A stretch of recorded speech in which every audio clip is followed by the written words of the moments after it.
మీకు ఎవరి మీదైనా పీకల దాకా కోపం ఉంటే ఏం చేస్తారు? మనసులో తిట్టుకుంటారు. కోపం తట్టుకోలేకపోతే ముఖం మీదే తిడతారు, కొడతారు. రాజకీయ నాయకులు కూడా మనుషులే కాబట్టి వాళ్ళు ఇవే పనులు చేస్తుంటారు. పార్టీల కేడర్లు తిట్టుకోవడం, కొట్టుకోవడం, ఆఫీసులను ధ్వంసం చేసుకోవడం మామూలే. దిష్టి బొమ్మలు తగలబెట్టడం కూడా కామనే. కానీ పై స్థాయి నాయకులు మాత్రం మీద పడి కొట్టుకునేదాకా వెళ్లరు. తమ చేతికి మన్ను అంటకుండా కేడర్లతో కొట్టిస్తారు. కోడిగుడ్లు, చెప్పుల దాడులు కామన్. తాజాగా ఏపీ సీఎం జగన్మోహన్ రెడ్డి కొత్త కళను కనిపెట్టారు. విపక్ష నేతలపై పిడిగుద్దులు గుద్దించే ట్రెండ్ మొదలుపెట్టారు.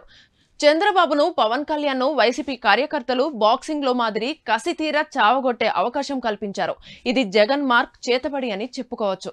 విశాఖపట్నం జిల్లా సంగివలసలో నిర్వహించిన వైసీపీ సభ ఈ పొలిటికల్ చేతబడికి వేదికైంది. వచ్చే ఎన్నికల కోసం సిద్ధంగా ఉండాలంటూ జగన్ సిద్ధం పేరుతో ఈ సభ నిర్వహించారు.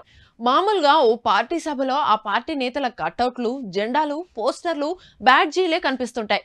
జగన్ మాత్రం ఈ సభలో వెరైటీగా విపక్ష నాయకుల కటౌట్లను పెట్టించారు. వాళ్ళ ముఖాలను వికృతంగా చూపుతూ రాక్షసులన్నట్లు తయారు చేయించారు. ఈ బొమ్మలను చూడగానే భయం పుడుతుంది, దూరంగా పారిపోవాలనిపిస్తుంది. కానీ వైసీపీ నాయకులు ఇక్కడే ఓ ట్విస్ట్ ఇచ్చారు. బొమ్మల ముందు బాక్సింగ్ బ్యాగులను పెట్టారు. చంద్రబాబు, పవన్ కళ్యాణ్ పై కసి తీర్చుకోవాలనే వైసీపీ కార్యకర్తలకు అంతకు మించిన పండగేముంటుంది? సభలో ఆ కటౌట్లు చూడగానే ఆవేశంతో రెచ్చిపోయారు. ఎవరి శక్తి మేరకు వాళ్ళు బాక్సింగ్ బ్యాగ్ పై పంచుల వర్షం కురిపించారు. చంద్రబాబు, పవన్ బొమ్మలతో పాటు మాజీ సీఎం నల్లారి కిరణ్ కుమార్ రెడ్డి, కాంగ్రెస్ కు గుర్తుగా సూటు, టై కట్టుకున్న ఓ వ్యక్తి కటౌట్లను సభలో ఉంచారు. వైసీపీ కార్యకర్తలు ఈ బొమ్మలపై పిడిగుద్దులు కురిపించి వీడియోలు తీసుకున్నారు. ఎన్నికల్లో అపోజిషన్ పార్టీలను ఇలా చిత్తుగా దెబ్బతీస్తామని సోషల్ మీడియాలో కామెంట్లు పెడుతున్నారు. చంద్రబాబు అండ్ కోన్ చావగొట్టడానికి కారణాలు కూడా చెబుతూ సభలో కరపత్రాలు పంచారు.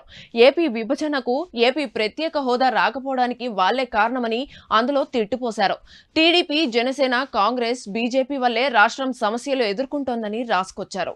అయితే ఓ రాజకీయ సభలో శత్రు పార్టీల కటౌట్లు పెట్టడం బహుశా ఇదే తొలిసారి కావచ్చు. వైసీపీ సభ అంటే జగన్, వైఎస్ రాజశేఖర్ రెడ్డి ఫోటోలు ఉంటాయి. కాంగ్రెస్ సభలో సోనియా గాంధీ, రాహుల్ గాంధీల ఫోటోలు కామన్. బీఆర్ఎస్ సభలో కేసీఆర్, కేటీఆర్ కటౌట్లు తప్పనిసరి. టీడీపీ సభలో చంద్రబాబు, లోకేష్, ఎన్టీఆర్ బొమ్మలు మస్ట్. కానీ వైసీపీ సంఘివలన సభలో సంప్రదాయానికి తూట్లు పొడిచి పగవాళ్లపై చేతబడి చేయించింది. ఈ కొత్త సంప్రదాయాన్ని మిగతా పార్టీలు కూడా పాటించే అవకాశం ఉంది. తమ ప్రభుత్వం అమలు చేస్తున్న సంక్షేమ పథకాలు మళ్లీ తమను గెలిపిస్తామని జగన్ ధీమాగా చెబుతున్నారు. అదే సమయంలో 70 అసెంబ్లీ స్థానాలు వ్యతిరేక గాలులు వీస్తున్నాయంటూ సిట్టింగ్ ఎమ్మెల్యేలను మార్చేస్తున్నారు. టీడీపీ, జనసేన పొత్తు, కుల సమీకరణాల వల్ల వైసీపీ కొన్ని చోట్ల గట్టి పోటీ ఎదుర్కొంటుంది. సొంత చెల్లెలు షర్మిల కాంగ్రెస్ లో చేరి తనపైనే విమర్శలు ఎక్కుపెట్టడంతో జగన్ బాగా ఇబ్బంది పడుతున్నారు. విపక్షాలను గట్టిగా ఎదుర్కోవడానికి అన్ని మార్గాల్లోనూ ప్రయత్నిస్తున్నారు.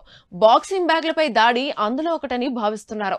వైసీపీ ఎన్నికల సభల్లో ఇక నుంచి చంద్రబాబు, పవన్ల బొమ్మలు తప్పనిసరిగా ఉంటాయని పార్టీ కేడర్ అంటోంది.